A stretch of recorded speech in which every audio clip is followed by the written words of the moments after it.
Senator Bongo is ready to deliver his privileged speech. May we recognize the distinguished gentleman from Davao. Senator Christopher Bongo is recognized. Mr. President, I rise on a matter of personal and collective privilege. Will not be entertaining questions after my speech, as I believe this would just prevent us from tackling other urgent and important matters. On March 24, we passed the Bayanihan to Heal as one act to empower the government in responding to the COVID-19 crisis. Now, we will be passing the Bayanihan to Recover as one act, or Bayanihan 2. But there are still commitments in the previous law that until now have not been acted upon. It was revealed during the plenary deliberations last Tuesday that the benefits for health workers have not been provided yet. 32 na ang namatay na health workers, ilang daan na ang nagkasakit, ilang libong pamilya ang apektado. Pahirapan nyo pa dahil sa matagal na proseso ng pagbibigay ng serbisyo. Bakit po nangyari ito? Dumaan ang Abril, dumaan ang Mayo, ngayon Hunyo na. Hanggang ngayon, di pa naibibigay ang benepisyo na dapat matanggap ng ating health workers o ng kanilang mga pamilyang naulila. Ang ating mga medical frontliners, ang mga bayani sa laban nito, sila po ang nagsasakripisyo, nagpapakamatay para iligtas ang buhay ng kapwa nating Pilipino. Pero simpleng benepisyo na nasa batas, hindi man lang mabigyan ng tamang oras o atensyon ng ating mga opisyal para ayusin at may pamahagi sa kanila. As chair of the Committee on Health and your former colleague in the executive, I have always been supportive of our government agencies. I have also been firm in defending your budget. Nagkasama tayo noon at nagtiwala ako sa kakayahan ninyo. Pero gaya ng sabi ko noon pa man, kung may nakikita akong mali, magsasalita ako. Kapag tungkol sa serbisyo at trabaho para sa tao ang pinag-uusapan, magsasalita ako. The President has been very clear against red tape. In fact, he has firmly stated that within 42 to 72 hours, all papers should have been acted upon. Ibig sabihin, huwag patagalin, huwag patulugin sa lamesa. Ito, 2 buwan na po, wala pa rin. Bakit matagal? O sadya bang pinapatagal? O wala bang gumagalaw sa inyo? Ang Pangulo na rin mismo ang nagsabi na dapat magbigyan ng karapatang suporta ang ating mga health workers at ang kanilang mga pamilya. Huwag natin hayaan na mabaliwala ang sakripisyo nila dahil lang sa mabagal na bureaucracy. Mr. President, I am also dismayed by the conflicting statements of the DBM and the Department of Health. Kailangan daw ng guidelines bago ilabas ang pera. Sabi naman ng DOH, hindi na kailangan. Hoy, DBM, DOH, pati na rin po ang DOLE. Mag-usap-usap naman kayo at mag-coordinate kayo sa isa't isa. Marahil hindi po alam ng Pangulo. Patay-patayan kayo. Ngayon, na-expose na sa publiko ang problema. Mag-i-issue kayo ng joint issuance para implement ang isang bagay na noon pa ninyo dapat ginawa. Kung kailan kayo sinabihan, doon pa ninyo ginagawa yung guidelines. Kung kailan kayo pinuna, doon lang ninyo tatawagan ang mga pamilyang naulila ng frontliners na sinakripisyo ang kanilang buhay para sa bayan. Hindi naman po siguro kayo mga bata na kailangan pagsabihan kung anong dapat gawin o anong mga tama. Sa mga undersecretaries, assistant secretaries, down to the director, dyan sa mga opisina, dapat tulungan nyo naman po ang inyong mga secretaries. Hindi nila kaya mag-isa sa panahon ngayon. Gumising naman kayo. Nagtutulog-tulogan ba kayo? O nagpapatay-patayan kayo? O talagang patay na kayo? Kulang ang salapi para bayaran ang kabayanihan nila.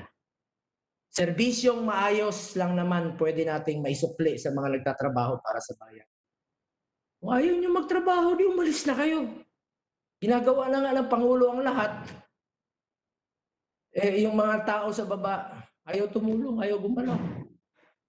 Umalis na kayo. Ganito ba talaga ang burokrasya? Namatayan na nga, pinapahirapan pa. Dapat nga ihatid ninyo agad ang cheque sa pamilya, mismo sa bahay nila. Iabot ninyo dun. Masasayang lang ang oras ninyo sa pagsagot ng mga batikos, kung kaya sana ay gumalaw na lang kayo sa lalong madaling panahon. Wala na yung programang Hoy Gising, pero hoy, umising naman kayo. Our health workers are doing one of the most difficult and dangerous jobs against an unseen enemy. A sickness until now has no cure. They have paid the ultimate price, their lives, so that the rest of our countrymen and women will continue to live. Huwag naman sana kung kayo kaya ang mamatayan at pahirapan pa sa pagbigay ng tulong sa inyo. Tulad ng ginagawa ninyo sa mga Pilipinong apektado. Ewan ko na lang kung hindi kayo mamatay sa sama ng loob. As the chair of the Senate Committee on Health and as a member of the Joint Congressional Oversight Committee on the implementation of the Bayanihan to Heal as One Act, I call upon the concerned agencies to remedy this immediately and release the rightful compensation for and have been as provided by law. Thank you.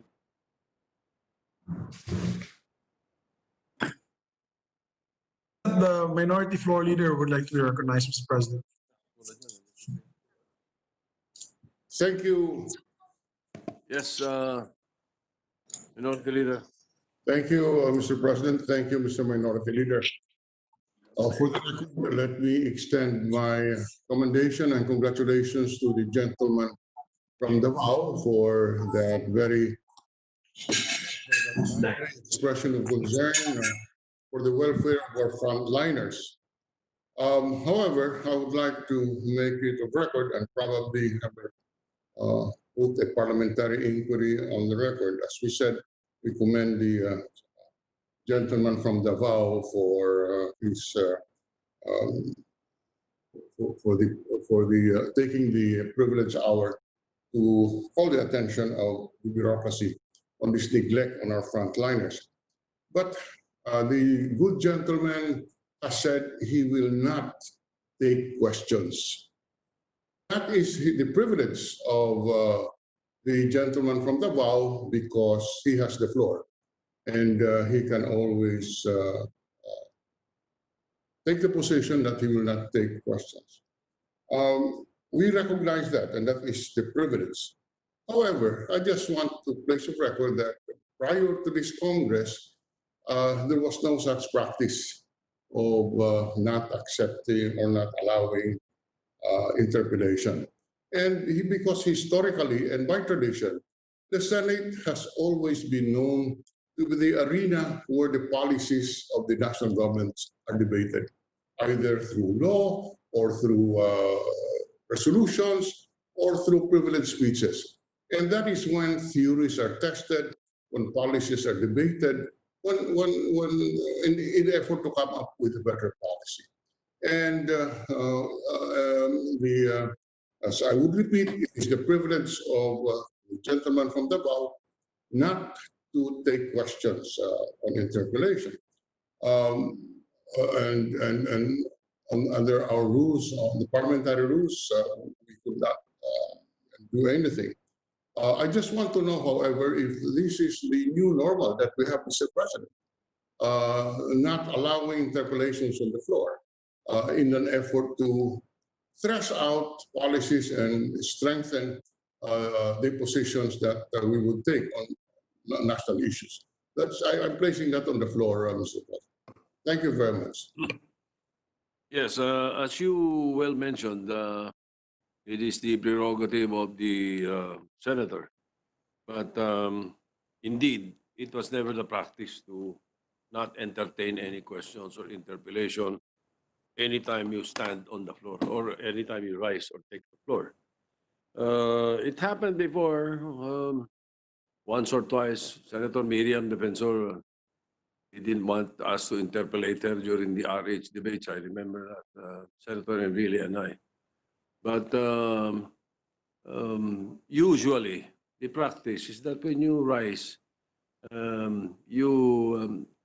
you have to answer the questions or you have to allow yourself to be interpolated. Perhaps it will be the gentleman from Davao will be well advised to next time. Anyway, he has a very good point that he should allow it. Although, as you said, we cannot force anyone to yield the floor to anyone when he rises. Unfortunately, Minority Leader. Senator Cayetano. Mr. President, Senator Cayetano would like to be recognized. Senator Pia Cayetano is recognized. President, I just want to add to your recollection of our history on RH.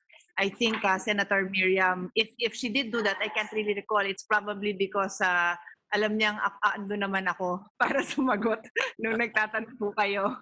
Kasi naalala ko naghati kami dun sa work, and then if you recall, she was focusing on remember, I believe the good senator had a master's or a PhD in theology. So she was lecturing us about Catholic doctrine, and so I think she didn't want to be interpolated on that. If I were just to add to the our walking down memory lane. Yes, and I do recall that it's not that she did not want to or she was not capable of answering our answers. No, she just refused to talk to Senator really. That's how I recall it. And she was giving me a smirk at times. So, but we take it in stride. We're veteran legislators here. Sometimes we raise our voices to each other, especially in the 9th and 10th, 11th Congress. We shout at each other on the floor, but after the gavel is banged, we even hug each other and are friendly. I just recall that indeed, in the records, it shows that there were times. And We do understand the point of then Senator Miriam. yes, We do understand also the point of Senator Dilot. But that is the prerogative of Senator Bongo. we do recognize this the prerogative, Mr. President. Mr. President, Senator Dillon, and then afterwards Senator Bongo. Yes, Mr. President, would like to reply. We premised our parliamentary inquiry precisely on that it is the privilege of the one who has the floor not to take questions on the period of interpellation. And that is why the Senate President has, cited the case of Senator Defensor, the only one that he could cite in his 20 or more years of service in the Senate. And that was a peculiar circumstance because either, if I recall correctly, it may be that Senator Miriam was already suffering from an ailment at that time and did not want to be burdened with additional questions from the likes of Senator Enrile and the Senate President then. But I'm just putting it on the floor. As I recognize parliamentary rules, I recognize privileges of a senator on the floor, and we do not question that. We just want to know if this is now the new normal in this Congress. I don't think it is. Definitely not. Okay. Mr. President, may we recognize Senator Bongo to Senator Bongo is recognized. Mr. President, the observation of the minority floor leader is well noted. Thank you very much for the reminder. But it depends on the issue, Mr. President, if I'm willing to be interpellated. Itong issue na ito, it's my privilege, and siguro kung baka matatagalan tayo, maubos yung oras natin dito. Remember that we are colleagues here. We are elected by the people, and we are all senators. I am not your student, and you are not my proctor. Thank you, Mr. President.